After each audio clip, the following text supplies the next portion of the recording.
Hello, Gita ഗോവിന്ദം പുത്തൻ എപ്പിസോഡിന്റെ വിശേഷങ്ങളിലേക്ക് എല്ലാ കൂട്ടുകാർക്കും സ്വാഗതം. അങ്ങനെ നമ്മുടെ പോലീസുകാർ വന്നിട്ട് നമ്മുടെ ഗോവിന്ദനെ അറസ്റ്റ് ചെയ്ത് കൊണ്ടുപോകുന്നുണ്ട് കേട്ടോ. കിഷോറിന്റെ ആ ഒരു മർഡർ കേസുമായിട്ട് സംബന്ധിച്ച് ക്വസ്റ്റ്യൻ ചെയ്യാനാണെന്ന് പറഞ്ഞാണ് നമ്മുടെ ഗോവിന്ദനെ അറസ്റ്റ് ചെയ്ത് കൊണ്ടുപോകുന്നത്.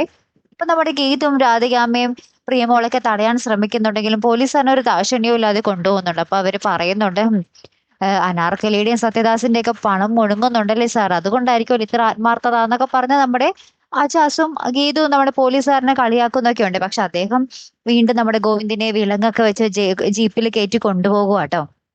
അപ്പൊ കൊണ്ടുപോയതിനു ശേഷം നമ്മുടെ ഗീതു ആജാസിനൊപ്പം വേഗം തന്നെ സ്റ്റേഷനിലേക്ക് പോകുന്നുണ്ട്. എന്നിട്ട് അവിടെ ചെന്ന് നമ്മുടെ ഗീതു ഇങ്ങനെ ഭയങ്കരമായിട്ട് കരയുന്നൊക്കെ, അങ്ങനെ എനിക്കുള്ളതെന്നൊക്കെ പറഞ്ഞിട്ട് ഭയങ്കരമായിട്ടൊക്കെ കരയുന്നൊക്കെ ഉണ്ട് കേട്ടോ.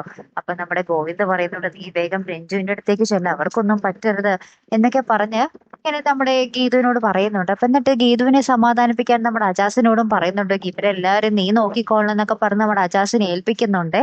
പിന്നാലെ നമുക്ക് കാണുവാൻ സാധിക്കുന്നത്, ഇവരിങ്ങനെ സ്റ്റേഷനിൽ നിന്ന് ഇറങ്ങുമ്പോൾ ഇപ്പൊ ഗോവിന്ദ് പറയുന്നുണ്ട്, ഞാൻ കോടതിയിൽ എത്തുമ്പോൾ എന്നെ ജാമ്യത്തിൽ ഇറക്കാനുള്ള കാര്യങ്ങൾ നിങ്ങൾ പോയി ചെയ്യ് എന്നും പറഞ്ഞ് നമ്മുടെ ഗീതുവിനെ അജാസിനെയും വിടുന്നുണ്ട്.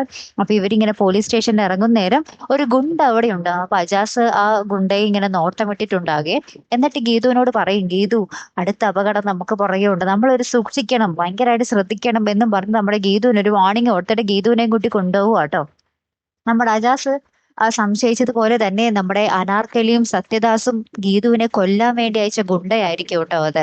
അപ്പൊ നമ്മുടെ ഗുണ്ട വിളിച്ചിട്ട് നമ്മുടെ അനാർക്കലിനോടും സത്യദാസിനോടും പറയുന്നുണ്ട്, ഗീതു ഇങ്ങനെ ജയിലിൽ നിന്ന് ഇറങ്ങി നമ്മുടെ അറയ്ക്കൽ വീടിന്റെ ഗസ്റ്റ് ഹൗസിലേക്ക് പോയിട്ടുണ്ട് എന്നിങ്ങനെ പറയുന്നുണ്ട്.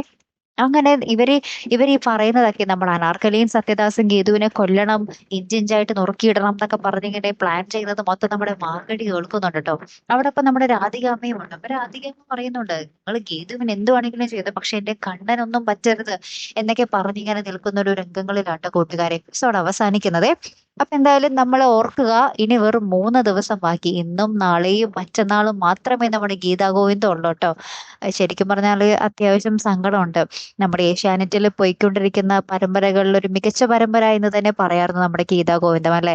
ഗീതുവിനെയും ഗോവിന്ദിനെയും നമ്മൾ പ്രേക്ഷകർ ഒത്തിരി മിസ് ചെയ്യും അല്ലെ കൂട്ടുകാർ. എന്തായാലും ഒരു ഹാപ്പി എൻഡിങ് തന്നെ ആവട്ടെ ഗീതാ ഗോവിന്ദത്തിന് അല്ലെ. കാത്തിരുന്ന് തന്നെ കണ്ണട്ടപ്പെടുത്തിയ ഒരു വീഡിയോ വരുന്നത് വരയ്ക്കും ഗുഡ് ബൈ.